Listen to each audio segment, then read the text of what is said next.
बांग्लादेश में जो कुछ हिंदुओं के साथ हो रहा है वो किसी से छिपा नहीं है।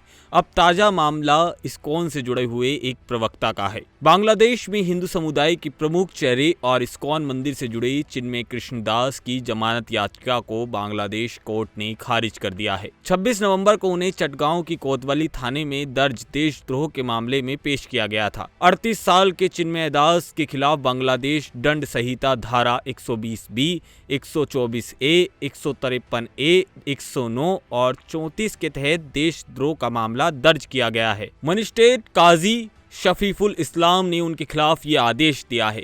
चिन्मय दास की गिरफ्तारी के बाद राजधानी ढाका समेत बांग्लादेश के कई शहरों में लोग विरोध प्रदर्शन कर रहे हैं। चिन्मय पर आरोप है कि उन्होंने 25 अक्टूबर को चटगांव के न्यू मार्केट इलाके में बांग्लादेश के राष्ट्रीय ध्वज का अपमान किया है। इसके बाद हिंदू बौद्ध क्रिश्चियन एकता परिषद के नेता राणा दास गुप्ता का दावा है कि चिन्मय दास पर जिस तरह के आरोप लगे हैं वो सभी झूठे हैं। वो कहते हैं जिसे बांग्लादेशी ध्वज बताया जा रहा है वो बांग्लादेश ध्वज नहीं है, क्योंकि इस ध्वज पर 4 तिरंगे बने हुए थे जिसके ऊपर उन्होंने ध्वज फहराया था। बांग्लादेश सरकार किसी न किसी तरीके से अल्पसंख्यकों की आवाज को दबाने में झूठे केस बना रही है। वहीं अंतरिम सरकार के सलाहकार आसिफ मसूद का कहना है कि अगर चिन्मय दास देशद्रोही जैसी घटना में शामिल थे तो उन्हें कोई भी रियायत नहीं दी जाएगी। ढाका ट्रिब्यून की बात करें तो वो लिखती है, चटगांव पुलिस के अतिरिक्त उपायुक्त काजी मोहम्मद के हवाले से लिखा गया है कि चिन्मय कृष्णदास के खिलाफ कोतवाली में देशद्रोह का मामला दर्ज है और उसी सिलसिले में उन्हें गिरफ्तार किया गया है। चिन्मय दास को बांग्लादेश की खुफिया पुलिस ने गिरफ्तार किया था। आरोप है कि ढाका चटगांव जाते वक्त सादे कपड़े में उन्हें बांग्लादेश खुफिया पुलिस ने गिरफ्तार किया।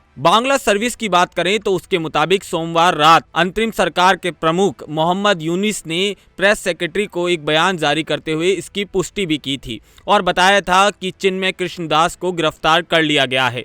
बांग्लादेश के एक न्यूज़ वेबसाइट की बात करें तो उसके मुताबिक पुलिस ने उन्हें हजरत अंतर्राष्ट्रीय हवाई अड्डे के पास से गिरफ्तार किया था। इसके साथ ही एक वेबसाइट डेली स्टार की बात करें तो सुरक्षा के बीच उन्हें गिरफ्तार किया गया था और 26 नवंबर की सुबह चटगांव की पुलिस ने एक अदालत में उन्हें पेश किया था। ढाका ट्रिब्यून की माने तो पुलिस की एक खुफिया ब्रांच ने उन्हें पहले गिरफ्तार किया और बाद में ढाका पुलिस को सौंप दिया। चिन्मय कृष्णदास की गिरफ्तारी के बाद भारत सरकार का भी एक बयान सामने आया है और भारत सरकार के विदेश मंत्रालय ने ये बयान जारी किया है। बयान में कहा गया है कि चिन्मय कृष्णदास को बांग्लादेश में जो एक बड़ा हिंदू चेहरा है और बांग्लादेश सम्मिलित सनातन जागरण जोत के प्रवक्ता भी हैं, उनकी गिरफ्तारी और जमानत को नामंजूर करने पर विदेश मंत्रालय ने गहरी चिंता जाहिर की है। भारतीय विदेश मंत्रालय का कहना है कि बांग्लादेश में चरमपंथी तत्वों और हिंदू के साथ साथ जो अल्पसंख्यकों पर हमले हो रहे हैं ये घटनाएं बड़ी ही निंदनीय हैं। बयान में कहा गया है कि अल्पसंख्यकों के घर, दुकान और जिस तरह के लूटपाट और आगजनी तोड़फोड़ के साथ कई सारी घटनाएं सामने आई हैं, इसके साथ ही मंदिर को अपवित्र करने की भी घटनाएं सामने आई हैं। इन सब मामलों पर केस भी दर्ज हुए हैं। लेकिन भारत का आरोप है कि एक तरफ ऐसी घटनाओं में शामिल आरोपी खुलेआम बांग्लादेश में घूम रहे हैं, वहीं दूसरी तरफ शांतिपूर्ण तरीके से अपनी जायज मांगों को उठाने वाले धार्मिक नेताओं के खिलाफ लगातार गंभीर धाराओं में मामले दर्ज किए जा रहे हैं। सरकार ने चिन्मय दास की गिरफ्तारी को लेकर शांतिपूर्ण विरोध प्रदर्शन कर रहे अल्पसंख्यकों और हिंदुओं को बीच सरकार से अपील की है कि उनकी जो सुरक्षा है वो सुनिश्चित की जाए और इसके साथ ही बांग्लादेश सरकार से कई मांगे भी रखी हैं। ऐसे में देखना होगा बांग्लादेश और हिंदुस्तान के बीच चल रहे हालातों में ये वाला तनाव कितना काम करता है, क्योंकि पिछले समय जो कुछ बांग्लादेश में हिंदुओं के साथ हुआ वो वाकई में ही चिंता का विषय है।